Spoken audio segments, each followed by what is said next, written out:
Hello, familia. Glory be to God for another beautiful day to be able to share in His Word and in His truth and His love and His grace.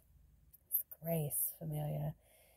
His grace is built to last forever. It's built to last forever, brick upon brick. And I'm really grateful that God has led me to read this psalm today and whatever else obviously He has for us. But there's been a lot of word today and just recently. And actually, I'm just going to be honest, there's every day I'm wanting to just share all the just like treasure that He pours out on us.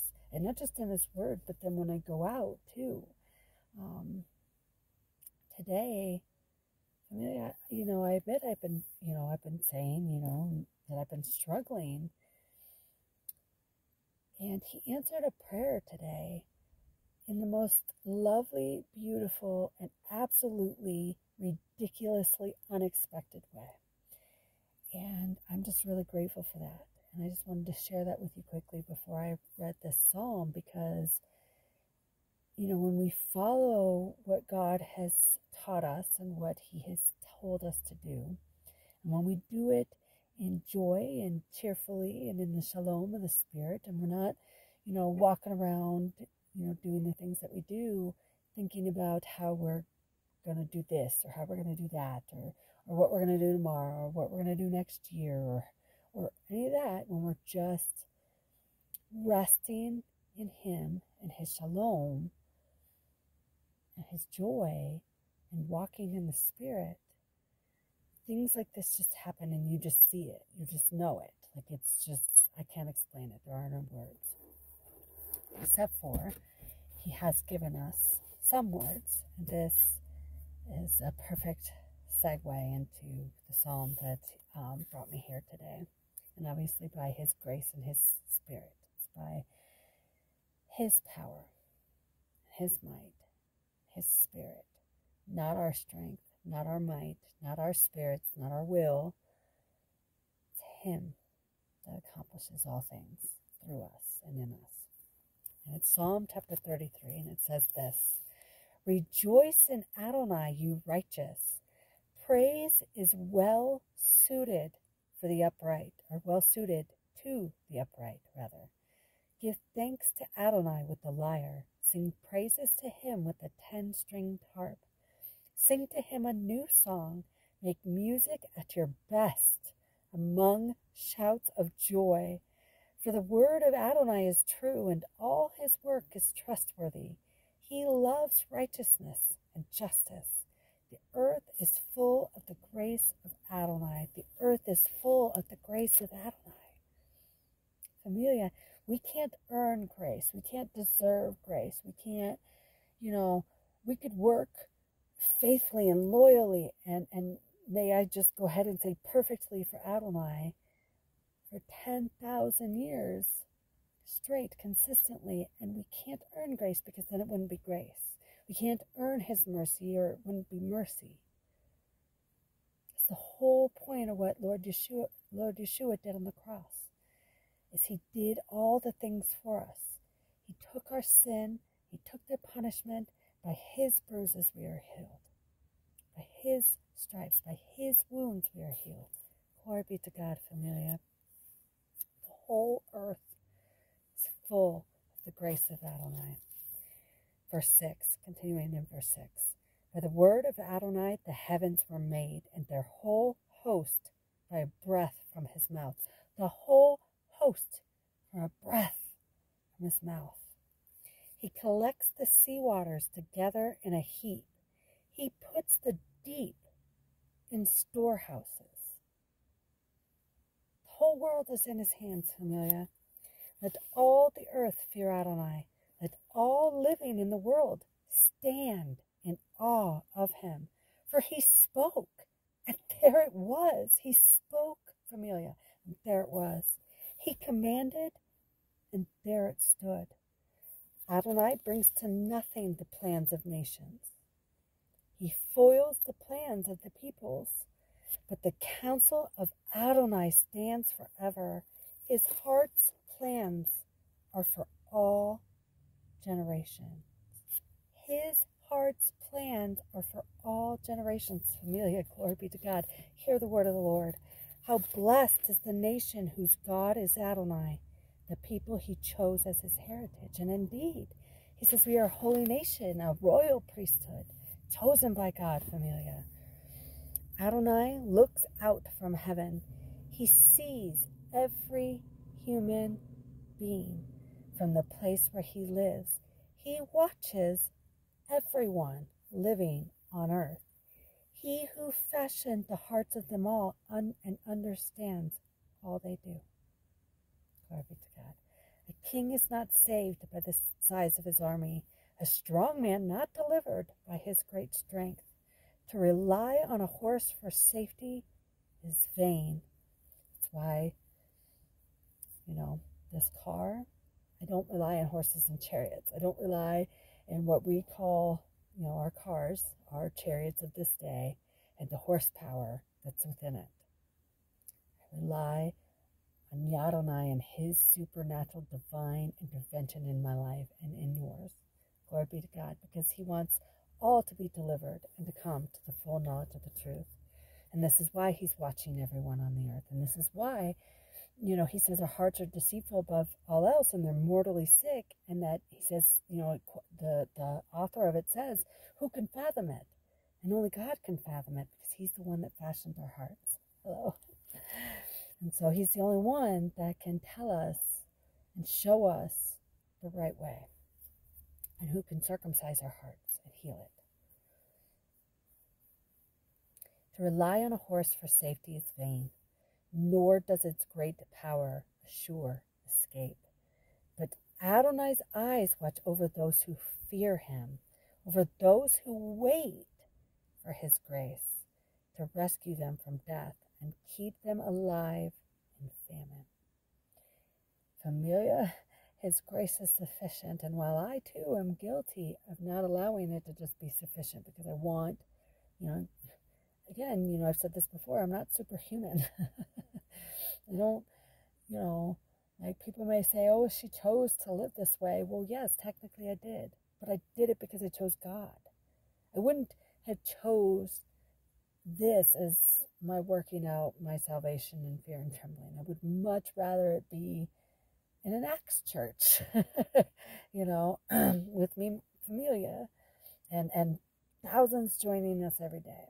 That is, in my mind, what, I picture as the ideal learning place, right? And growing place. And it is, but at the same time, that takes other people that also want to be in that community. You can't just create that kind of community on your own and with man-made doctrines and with all these divisions and denominations. A rapper put it best. Jesus isn't coming back for any denomination. He's coming back for his bride. He's coming back for his church. He's coming back for us, his people. It's not about buildings, and it's not about stuff, and it's not about money, and it's not about gold and the bread and the wine. It's about God and his kingdom coming down here on earth as it is in heaven, and bringing his joy and his shalom that is our strength to all the things that we go through. I am a witness, Familia. He does watch over those who fear him, and he does rescue us from death and from famine. I should not be alive. I'm dramatically undertreated for my asthma. I shouldn't even be able to talk. I shouldn't even be able to breathe. I've had to be intubated twice because of asthma. A machine had to breathe for me. They had to put me in a coma, and a machine had to breathe for me. And yet I have been without what the medical professionals, and myself included, there for a long time, for as long as I've needed steroids to breathe, I was convinced that I was going to die if I didn't have those things. And if I would just consistently end up in a hospital, and he's proven that that's not true. He's proven that he's my breath in my lungs, and that he is how I sustain and how I live. And that's how everybody is sustained and lives. It's not wealthy people and healthy people and people with lots of family and resources and all these things. They die all the time. God is what sustains us. Glory be to God. For continuing verse 20, it says, we are waiting for Adonai. He is our help and our shield. It says his truth and his grace is our shield. For in him our hearts rejoice, because we trust in his holy name. May your mercy, Adonai, be over us, because we put our hope in you. Glory be to God. Let us put our hope in Adonai this day, familiar, and every day thus forth, because he is our only hope. We can't trust in our homes. We can't trust in our jobs. We can't trust in, what we see. And who hopes for what they can see, familia? We can't hope in something we already have. Our redeemed bodies and our restored lives and Zion coming down and being established forever and ever, and where righteousness will finally be at home in her. and violence won't be able to enter her anymore. People won't be able to just trudge up the mountain of God and force their way in anymore.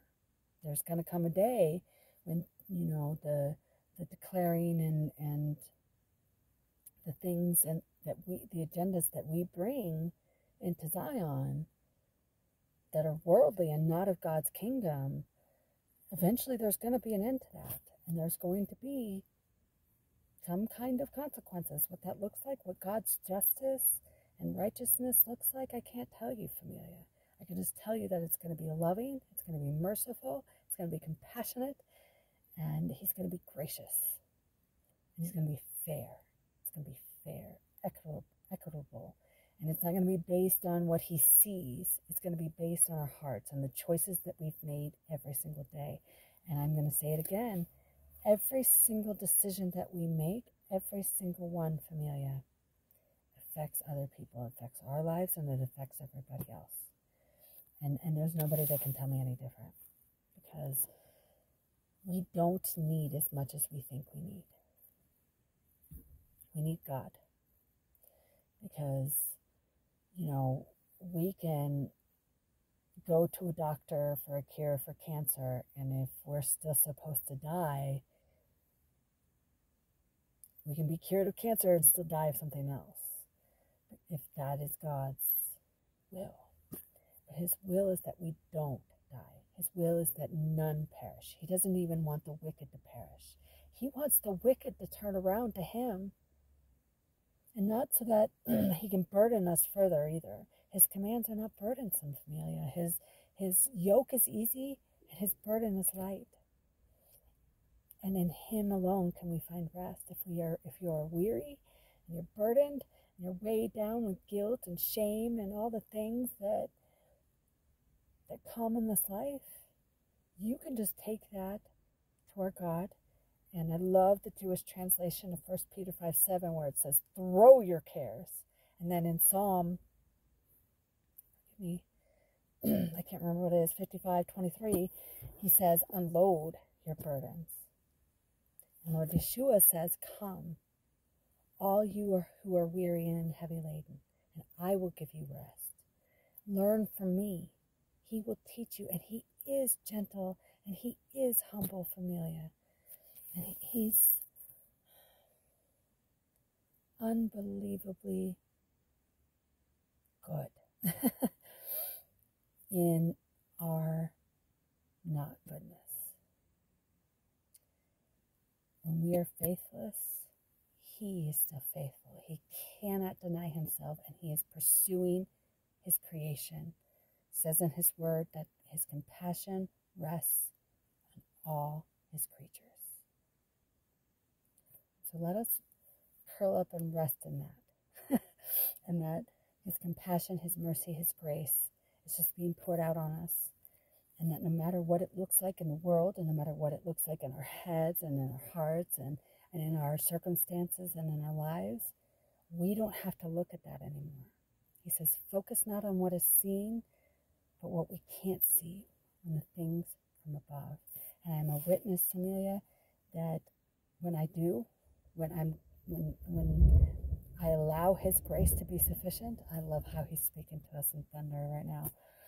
But when I allow His grace to be sufficient, things are so much better for me. And then when there's not, when I struggle, and I'm just like, okay, how can I be feeling this way yesterday and still be cheerful and joyful, and then today it's not the same, and it's because He's trying to teach you something or show you something or make you go a different way. I can't tell you all. I don't have all the answers. He's the only one that has them, but I can tell you there's a reason that you're still having the same struggles. And it's because He just wants you to focus on Him and what He says, and to just trust in the one He sent and trust in what He says. And I can testify to the fact that He does give you shalom and He does give you joy to be able to get through all of it. Glory be to God, Familia. Hallelujah and amen. Bye, Familia. Shalom Aleichem.